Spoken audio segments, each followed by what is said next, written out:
Nesse vídeo vamos falar sobre os capítulos 15 e 16 de 1 Reis. E a pergunta era: o que critério os escritores sagrados usam para contar a história de cada rei? Porque eles contam assim bem poucas coisas e repete às vezes algumas coisas, então existe um critério para você falar certas coisas. E aí eu observo duas coisas muito importantes. Eles querem saber, eles querem nos contar, eles querem registrar como é o relacionamento de cada rei com Deus. Qual é o relacionamento dele com Deus? Por exemplo, nos reis de Judá, eles querem saber se o seu coração era perfeito para com Deus, igual Davi, ou não. Se era parcial, seguia a Deus um pouquinho, ou então se era totalmente ruim, idólatra. Eles querem contar exatamente, isso é prioridade, saber se ele era ou não fiel a Deus. E sempre fala sobre a mãe dele. O pai era, claro, que era o rei anterior, mas sempre fala sobre a mãe, porque tinha, todos os reis lá naquela época tinha várias mulheres. Mas por que sempre cita a mãe? Porque a mãe tem influência sobre se o filho vai servir a Deus ou não. A mãe é muito importante. Então sempre menciona a mãe também. E no caso, então nós vemos uma diferença entre Israel, que é o reino do norte, e Judá, que é o reino do sul. Israel não teve praticamente nenhum rei que prestasse, porque já começou com Jeroboão, com aquele pecado dos 2 bezerros, que nunca mais os reis desviaram desse pecado.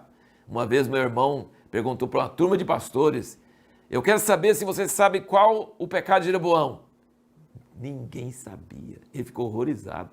Porque se você ler o Velho Testamento, todo mundo vai saber qual o pecado de Jeroboão. Era o bezerro de ouro em Betel e o outro, e todos os reis seguiram o mesmo pecado de Jeroboão.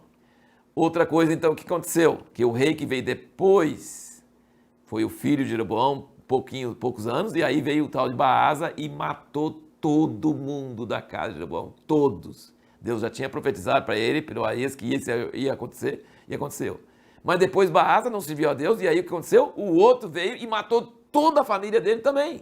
Então na linhagem dos reis do norte não tem nenhuma linhagem, porque vivia matando e acabando, extirpando toda a linhagem do rei anterior. Às vezes ficava 2, 3 gerações, mas sempre terminava. Então nunca tem a mesma linhagem. Agora Judá não.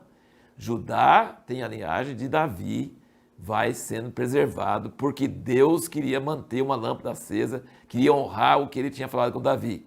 Não porque os reis eram tão bons. Teve vários reis bons, sim, mas teve vários que não foram tão bons, mas mesmo assim Deus preservou a linhagem de Davi em Jerusalém. Então essa lâmpada, ele chama uma lâmpada acesa, na cidade que ele escolheu, e o homem que ele escolheu, mesmo que as pessoas não merecessem. Agora, no reinado de Israel, diz que Onre foi pior que todos os reis anteriores. Depois, Acabe era pior que ele ainda. Então, Israel tinha o pecado de Jeroboão, depois ele entrava com Baal, depois descia. Então, assim, só foi ficando pior. Apesar disto, você nunca vai deixar de ver que tem muitos profetas. Sempre tem um monte de profeta anônimo aqui. Um monte de profeta anônimo aparecendo. E nós vamos começar a entrar aqui no profeta Elias. Mas, então, assim, Deus nunca deixou, mesmo Israel longe dele, mesmo eles fazendo absurdos, ele nunca deixou de mandar profetas e ele nunca deixou de falar: Israel, meu povo. Você pode observar isso no capítulo 16, versículo 2, Deus fala contra Baasa, que foi quem matou toda a casa de Jeroboão. Ele fala, 16, versículo 2, fala: porquanto te exaltei do pó e te constituí chefe sobre o meu povo Israel, sobre o meu povo Israel. E tu tens andado no caminho de Jeroboão, então ele vai exterminar a sua casa também. Então sempre tinha profetas, mesmo o povo sendo desviado de Deus, e sempre Deus chama eles ainda do seu povo.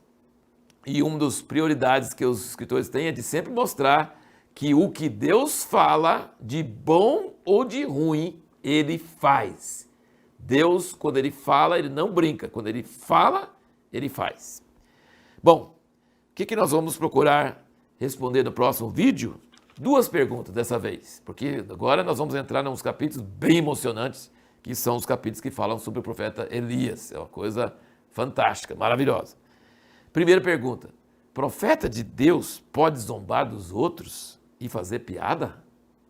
Isso é engraçado, hein? Profeta de Deus pode fazer isso? E segundo, podemos concluir que se Deus nos dá uma palavra, ela vai ser cumprida imediatamente, a gente já deve sair fazendo? São essas duas perguntas.